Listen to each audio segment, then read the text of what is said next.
कुरान का 8वां अध्याय है। अनफाल का अर्थ है युद्ध की लूट। हजारों सालों से आदिम कबीलों ने एक दूसरे पर हमला किया और लूटपाट की। ज्यादा बर्बर समाजों ने हारने वालों की पत्नियों और बच्चों को भी लूट लिया। महिलाओं के साथ अक्सर बलात्कार किया जाता था और बच्चों को गुलाम बनाकर बेच दिया जाता था। पैगंबर मोहम्मद के युग के दौरान अरब बेडौइन लोगों ने एक दूसरे पर काफी हमले किए और लूटपाट की। यही उनका जीने का तरीका था। साल के 4 महीनों के दौरान वे जंग से दूर रहते थे। इनमें जंग करना नापाक माना जाता था। इन्हें पाक महीने कहा जाता था, जो मुहर्रम, धुलहिज्जा, धुलकादा और रजब हैं। आप कुरान सूरह अत-तौबा आयत 5 में उनका उल्लेख पा सकते हैं। इन महीनों के अलावा वे एक दूसरे पर हमला करने और लूटपाट करने के लिए आज़ाद थे। हमलावरों को सजा देने के लिए कोई ताकत मौजूद नहीं थी। जब पैगंबर मोहम्मद मदीना चले गए तो उनके साथ प्रवास करने वाले उनके अनुयायी ज्यादातर गुलाम और भटके हुए नौजवान थे। वे बेसहारा थे। पैगंबर ने बेडौस की परंपरा को जारी रखा और उनसे कहा, अपने भरण पोषण के लिए काफिरों से चोरी करो। उनकी नैतिकता इतनी कम थी कि अल्लाह के किसी नबी के गुंडागर्दी में शामिल होने पर किसी को आपत्ति नहीं थी। हमें पैगंबर का विरोध क्यों करना चाहिए? क्या ये साफ नहीं है कि ईश्वरीय सहायता के कारण वो अपने दुश्मनों को हराने में बहुत सफल रहे हैं? हाँ, ये हमारे लिए एक स्पष्ट प्रमाण है। कबीले वाले सोचते हैं कि शायद यह सही है। आप अक्सर बच्चों में इस तरह की आदिम सोच को देख सकते हैं। मैं लगभग 10 साल का था जब ईरान के एक छोटे से शहर में हमारे शिक्षक ने कहा, हम अगले हफ्ते तैरने जाएंगे। हम उत्साहित थे और इसका इंतजार कर रहे थे। जब तय किया हुआ दिन आया तो हम अपने शॉर्ट्स और तौलिए ले आए थे और मस्ती करने के लिए तैयार हो रहे थे। हमारी कक्षा में कुछ छात्र थे जो बहाई या यहूदी थे। तुम दोनों नहीं आ सकते। तुम काफिर हो, इसलिए तुम हम मुसलमानों के साथ एक ही ताल में नहीं रह सकते। आई कांट फॉरगेट, मैं उन बच्चों की निराशा और दुख को नहीं भूल सकता। यह साफ तौर पर एक अन्याय था, लेकिन एक 10 साल के बच्चे के तौर पर मैं इसे इस तरह देखने में असमर्थ था। मुझे दुख तो हुआ, लेकिन मैंने सोचा कि यह उन बच्चों की गलती है कि वे मुस्लिम नहीं हैं। चीजों को सही तरीके से देखने के लिए मेरी नैतिकता की भावना पूरी तरह से विकसित नहीं हुई थी। मैंने पीड़ितों को दोषी ठहराया। जब समाज में हर कोई आपकी तरह सोचता है, आपको दूसरों से मान्यता मिलती है, तो इससे आपकी विकृत सोच की पुष्टि होती है। विकसित होने के लिए हमारे विचारों को चुनौती दी जानी चाहिए। सदियों तक इस्लाम को चुनौती नहीं दी गई क्योंकि मुसलमानों ने इस्लाम की आलोचना करने या उस पर सवाल उठाने की हिम्मत करने वाले को मार डाला। लेकिन इंटरनेट तकनीक लोगों को अपनी जान गंवाए बिना इस्लाम की विचारधारा की आलोचना करने और चुनौती देने का मौका देती है। ये आलोचनाएं मुसलमानों को उनके दीन का निष्पक्ष मूल्यांकन करने में मदद करती हैं, जिससे उनकी समझ विकसित होगी। जब मोहम्मद ने अरबों के कारवां और गांवों पर हमला किया, निहत्थे आबादी का नरसंहार किया और उनका सामान लूट लिया, उनकी महिलाओं और बच्चों को गुलाम बना लिया, तो सिर्फ उसके अनुयायी ही नहीं बल्कि बाकी अरबों ने भी इसे एक बुराई के तौर पर नहीं देखा। जितना ज्यादा वह अपने हमलों या गज़वा में सफल हुआ, उतना ही वह लोकप्रिय हो गया। उसके दुश्मन भी उसके साथ होते गए, क्योंकि वह ताकतवर होता जा रहा था। अगर हम उसके साथ नहीं जुड़ते हैं, तो वह हम पर हमला कर देगा। हाँ, वो अब बहुत ताकतवर है।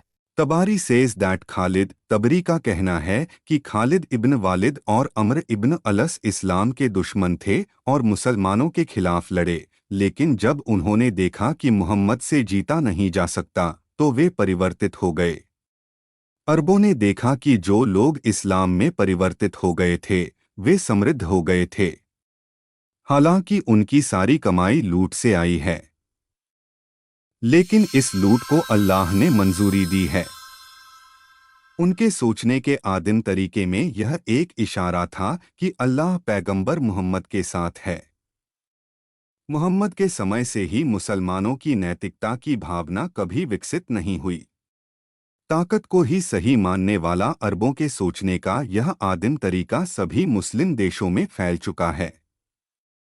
एक बार इस्लाम के तहत नियंत्रित होने के बाद मुसलमान बचपन से वयस्क होने तक एक ब्रेन वॉशिंग प्रणाली से गुजरेंगे।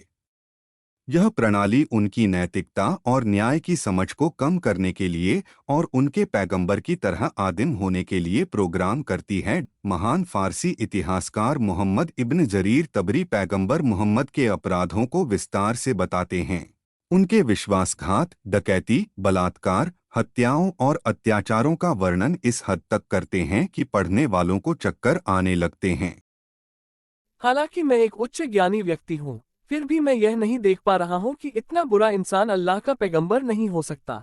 जीनियस जलालुद्दीन रूमी अब तक की सबसे महान प्रतिभाओं में से एक थे, लेकिन अपनी सारी प्रतिभा के बावजूद वह भी यह देखने में असमर्थ हैं कि जिस आदमी को वह अपना पैगंबर कहते हैं वह एक ठग था। ये सच है। मैं मोहम्मद की इस बकवास में भी यकीन रखता हूँ कि अल्लाह ने सबत के कानून को तोड़ने पर यहूदियों को सूअरों और बंदरों में बदल दिया। एक बुरी विचारधारा लोगों के साथ यही करती है। समझदार लोग जब इस पर विश्वास करने लगते हैं तो वे अपनी बुद्धि का त्याग कर देते हैं, और जैसा कि वोल्टेयर कहते हैं, जब लोग बेहूदगी में विश्वास करते हैं तो वे अत्याचार कर सकते हैं। कोई भी समझदार व्यक्ति समझ सकता है कि किसी के घर पर हमला करना, उसे मारना और उसका सामान लूटना गलत है। इतना समझने के लिए बहुत ज्यादा बुद्धि की जरूरत नहीं है।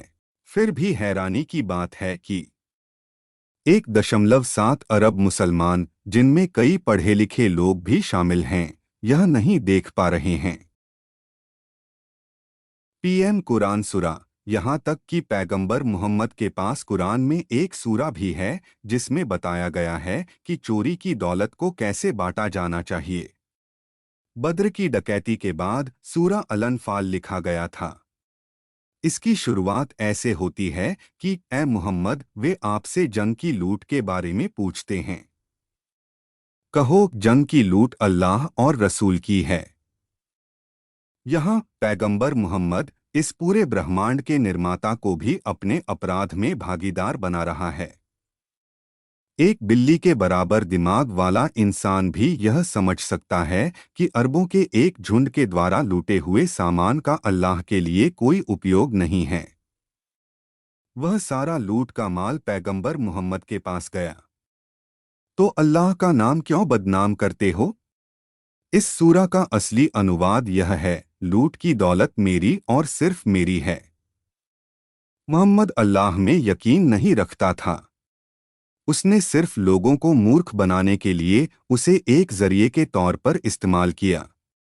अगर वह सच में अल्लाह में यकीन रखता तो वह कभी उसे इतने बड़े झूठ का जिम्मेदार बताने की हिम्मत नहीं करता।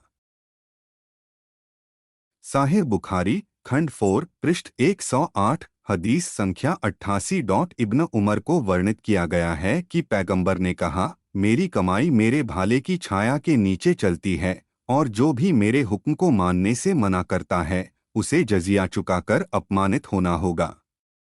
इस हदीस में भाले की खूबी का जिक्र किया गया है और हमें बताया गया है कि पैगंबर की कमाई और उसका इंतजाम जंग की लूट को हासिल करने के लिए भाले में निहित है। इसीलिए मुहादीस या हदीस कलेक्टर ने कहा है कि सबसे अच्छी कमाई जंग से लूटी गई कमाई है। इस हदीस से साफ तौर पर साबित होता है कि मुस्लिम उम्मत के लिए लूट जायज़ कर दी गई है। हदीस से मुसलमानों की नैतिकता का पता चलता है। इसमें कहा गया है कि मुहम्मद ने डकैती के माध्यम से अपनी कमाई इकट्ठा की, नतीजतन मुस्लिम विद्वानों और मुहादिथों ने निष्कर्ष निकाला है, लूट जायज है और सबसे अच्छी कमाई वह है जो डकैती से आती है। हाँ, पर आजकल जिहाद का फर्ज भुला दिया गया है और अब हम गैर मुस्लिमों को लूटकर और जजिया देने के लिए मजबूर करके अपनी कमाई नहीं कर सकते। विडंबना यह है कि इस्लाम में चोरी या डकैती हराम है और पहली बार इस तरह के अपराध की सजा अपराधी के हाथ काट देना और फिर बाद के अपराधों के लिए अलग अलग हिस्सों को काट देना है। लेकिन वह सजा तभी है जब चोर किसी मुसलमान के यहाँ चोरी करे। अगर पीड़ित एक गैर मुस्लिम है तो कोई सजा नहीं है। ऐसी चोरी को जायज और सही माना जाता है। खैबर के हमले के ठीक बाद वादी अल कुरा में हमले में एक तीर ने पैगंबर मोहम्मद के एक गुलाम को मार डाला। मुसलमान उसके चारों ओर इकट्ठे हुए और उसे टेस्ट, लेकिन पैगंबर ने कहा, बिल्कुल नहीं। उसका लबादा अब जहन्नुम में उसके ऊपर जल रहा है। उसने उस लबादे को मुसलमानों की लूट के सामान से चुराया था। जब लोगों ने यह सुना तो एक आदमी अल्लाह के रसूल सल्लल्लाहु अलैहि वसल्लम के पास 2 चप्पल लाया और कहा, रसूलुल्लाह, मेरे पास जूते नहीं थे तो मैंने उस आदमी से चप्पल की यह जोड़ी ले ली जिसे मैंने मारा था। उन जूतों को चुराने के कारण तुम जहन्नुम में जलाए जाओगे।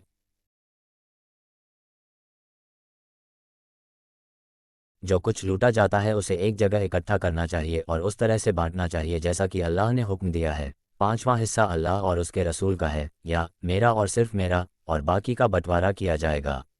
जिसके पास घोड़ा है उसे 3 हिस्से मिलेंगे, जो पैदल है उसे 1 हिस्सा मिलेगा। क्या आप विडंबना देखी? मुसलमानों ने काफिरों पर हमला किया और लूट का सामान मुसलमानों में बांटने के लिए इकट्ठा किया।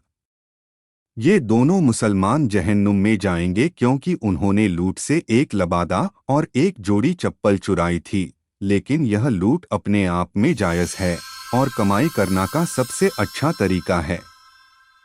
भले ही पैगंबर मोहम्मद ने अपना हिस्सा मिलने से पहले मुसलमानों को लूट के माल से चोरी करने से मना कर दिया, लेकिन उसने खुले तौर पर अपने अनुयायियों से चोरी की। खैबर पर फतह करने के ठीक बाद पैगंबर मोहम्मद ने यहूदी शहर फदक पर अपनी नजरें घुमाई, जो अरब की सबसे उपजाऊ जमीन थी। फदक की आबादी ने आने वाली संभावना को देखते हुए आत्मसमर्पण करने का फैसला किया। उन्होंने पैगंबर मोहम्मद के पास, जो अभी भी खैबर में थे, अपना एक प्रतिनिधिमंडल भेजा। हम अपनी जिंदगी बख्शने के बदले में अपना शहर छोड़ देंगे। ठीक है, लेकिन अगर तुम मुझे अपनी उपज का 50% दोगे तो मैं तुम्हें यहाँ रहने दूंगा। मैं आपका प्रस्ताव स्वीकार करता हूँ। फदक मेरी निजी संपत्ति है क्योंकि मुसलमानों ने वहाँ जंग नहीं लड़ी। इन यहूदियों के आत्मसमर्पण करने का कारण जाहिर तौर पर मोहम्मद की सेना थी। उस सेना के बिना क्या वे एक इंसान के सामने आत्मसमर्पण कर देते? उसने कभी भी व्यक्तिगत रूप से लड़े बिना या अपनी जिंदगी को खतरे में डाले बिना हर लूट का 20% हिस्सा ले लिया। लेकिन उसने फदक की सारी दौलत उसने अपने पास रख ली, क्योंकि इस शहर की आबादी ने बिना किसी लड़ाई के आत्मसमर्पण कर दिया। उसने मदीना में यहूदी बानु नादिर की जमीन के साथ भी ऐसा ही किया। ऐसा नहीं है कि उनके मानने वाले इतने बेवकूफ थे कि वे ध्यान नहीं देते थे, लेकिन वे उससे सवाल करने से डरते थे। मैं वही करता हूँ जो मुझे अच्छा लगता है और कोई भी मुझसे बहस करने की हिम्मत नहीं करता। मुसलमानों के लिए मुझसे बहस करना खुदा से बहस करने के बराबर है। पैगंबर के ज़माने से लेकर आज तक मुसलमानों को इस्लाम पर सवाल उठाने से यही रोकता है।